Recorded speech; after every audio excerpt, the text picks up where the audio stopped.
নিয়ম আছে কিনা। জমজমের পানি পান করা এটার বিশেষ কিছু নিয়ম আছে, বিশেষ কিছু বিষয় আছে যেগুলো অন্য 10টা পানির ক্ষেত্রে নাই। কারণ জমজমের পানি অন্য 10টা সাধারণ পানির মতো না। এই পানির বিশেষ ফজিলত আছে, এই পানির বিশেষ মর্যাদা আছে। এই জন্য পানি পানির ক্ষেত্রে বিশেষ কিছু নির্দেশনা কোরআন এবং সুন্নাহর আলোকে আছে। প্রথমত, এই পানি অলৌকিক পানি। ইব্রাহিম আলাইহিসসালামের ছেলে আল্লাহ নবী ইসমাইল আলাইহিসসালামের জন্য আল্লাহ তাআলা মা হাজার এবং ইসমাইল আলাইহিসসালাম তাদের উভয়ের জন্য সাফা এবং মারওয়া মক্কার এই উভয় পাহাড়ের মধ্যবর্তী জায়গা থেকে অলৌকিকভাবে পানির ফোয়ারা বের করে যে কুয়া, যেখানে মায়ের দুধ শুকিয়ে যাওয়া, এই সমস্যা থেকে উত্তরণের জন্য আল্লাহ নবী সাল্লাল্লাহু আলাইহি সাল্লাম ইব্রাহিম আলাইহিস সালামের পরিবারকে আল্লাহ রক্ষা করবার জন্য অলৌকিকভাবে যে ফোয়ারা বের করে দিয়েছেন, সেই ফোয়ারার পানি হলো জমজমের কূপ। এবং সেখান থেকে আজ হাজার হাজার বছর ধরে লক্ষ লক্ষ কোটি কোটি মানুষ পানি পান করছে। সে পানি এখনও না ফুরাচ্ছে এবং তার স্বাদটা পৃথিবীর কোনো পানির সাথে মিলে না, সম্পূর্ণ ভিন্নতর। যারা পান করেছেন তারা জানেন এই পানি বিশেষ ফজিলত এবং মর্যাদা দিনের আলোর মতো পরিষ্কার।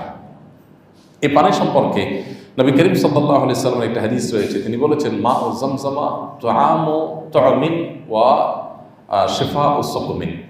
অর্থাৎ জমজমের পানি এটা পানি হিসেবে পানীয়ের কাজ যেমন দেয়, খাদ্যের কাজও দেয়।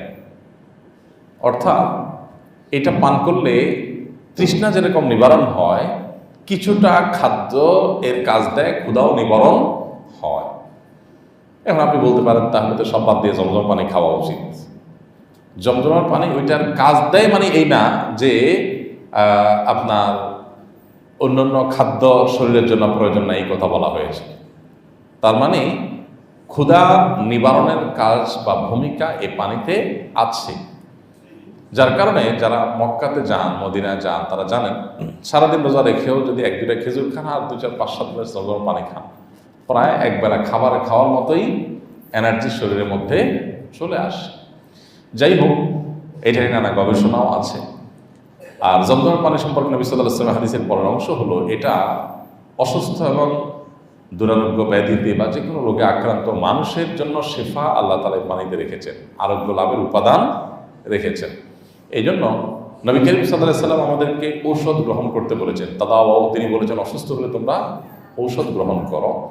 এর পাশাপাশি আল্লাহ সুবহানাহু ওয়া তাআলার ইহসান এবং অনুগ্রহ এবং রহমতের আশায় দোয়া যেরকম আমরা করি, জমজমের পানিটাও আরোগ্য লাভের আশায় আমরা পান করতে পারি। আল্লাহ তাআলা এর মাধ্যমে আরোগ্য দান করে থাকেন। তাহলে জমজমের পানির বিশেষ কিছু ফজিলত এবং মর্যাদা আছে। এই জন্য পানের ক্ষেত্রেও বিশেষ কিছু সুন্নাহ বা আদব আছে।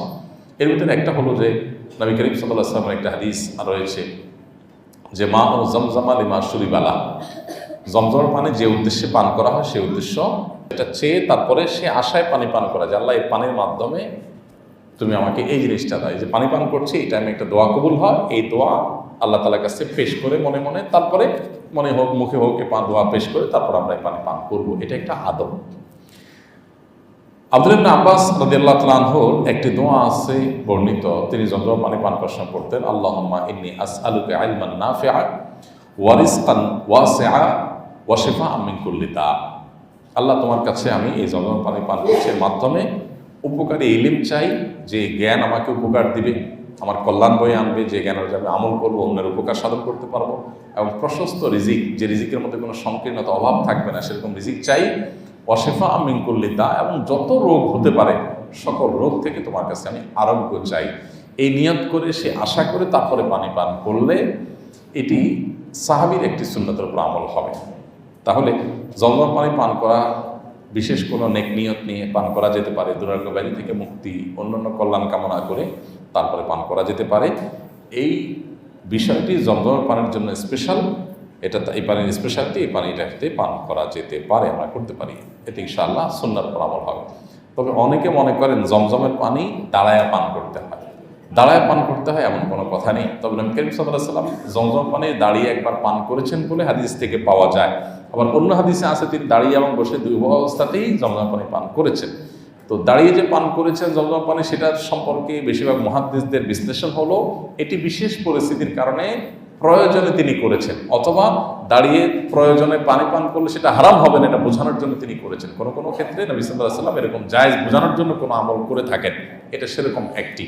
কারণ সাধারণ অবস্থাতে দাঁড়িয়ে পানি পান করার পরে নবী সাল্লাল্লাহু আলাইহি ওয়াসাল্লাম খুব কঠোরভাবে নিষেধাজ্ঞা আরোপ করে, দাঁড়িয়ে পানি পান করে সেজন্য বমি করে ফেলে, সে হাদিসও কিন্তু রয়েছে সহিহ মুসলিমে। এজন্য দাঁড়িয়ে পানি পান করার পরে নবী সাল্লাল্লাহু আলাইহি ওয়াসাল্লাম পরিষ্কার নিষেধাজ্ঞা আছে।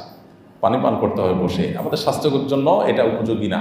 যে কোনো মুহূর্তে একটা দুর্ঘটনা হতে পারে দাঁড়িয়ে পানি পান করলে।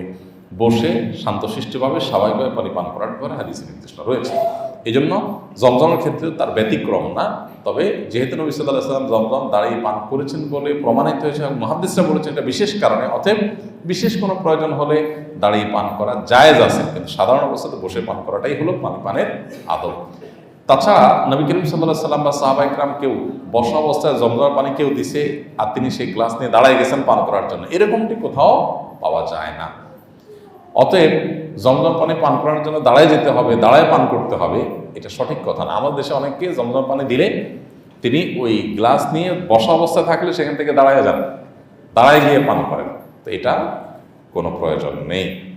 হজ ফেরত লোকদের নাকি 40 দিন পর্যন্ত দোয়া কবুল হয়, এই কথাটা কি সঠিক? এই প্রশ্ন উত্তরের আগে আমরা বারবার দিয়েছি। হজ থেকে ফিরে আসলে অনেকে মনে করেন যে হাজি সাহেবদের 40 দিন পর্যন্ত দোয়া কবুল হয়। এরকম কোনো কথা কোরআন অথবা হাদিস দ্বারা সাব্যস্ত হয়নি, প্রমাণিত নয়।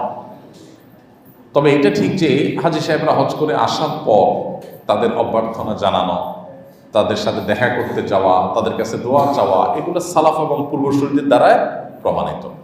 স্বয়ং নবী করিম সাল্লাল্লাহু আলাইহি ওয়াসাল্লাম যখন হজ করে ফিরে এসেছেন, তখন কিছু সাহাবী তাকে অভ্যর্থনা জানাতে এগিয়ে গিয়েছেন, তার সাথে সাক্ষাৎ করেছেন, তাকে ইস্তেকবাল করেছেন, অভ্যর্থনা জানিয়েছেন, ওয়েলকাম করেছেন। নবী সাল্লাল্লাহু আলাইহি ওয়াসাল্লাম সেটাকে ডিনাই করেন নাই। এখান থেকে বোঝা যায় যে হজ করে আসা মানুষ নিষ্পাপত্য অর্জন করে হজ্জে মাবরুর করে এসেছেন, এই সুধারণা বশত তার সাথে দেখা করতে যাওয়া, একজন নেকামলকারী মানুষ এসেছেন, নেকামল করে এসেছেন, অনেক নেকামল করে আসার সুযোগ হয়েছে, সে মানুষের সাথে সাক্ষাৎ করা, তার কাছে দোয়া নেওয়া এবং ইস্তেকবাল করা, এগুলো আমাদের সালাফ এবং পূর্বসূরি বলা স্বয়ং নবী করিম সাল্লাল্লাহু আলাইহি ওয়াসাল্লামের আমল দ্বারা প্রমাণিত। এটা ঠিক আছে, কিন্তু এর মানে এই না যে 40 দিনের একটা ফিক্স আপনার টাইম সময়সীমা বেঁধে দেওয়া হয়েছে যে এতদিন পর্যন্ত তার দোয়া কবুল হয়, এরকম কোনো কথা হাদিস দ্বারা প্রমাণিত নয়। হজের সময় কি পর্দার বিধানে কোনো শিথিলতা আছে? হজের সময় পর্দার বিধানে কোনো শিথিলতা নাই।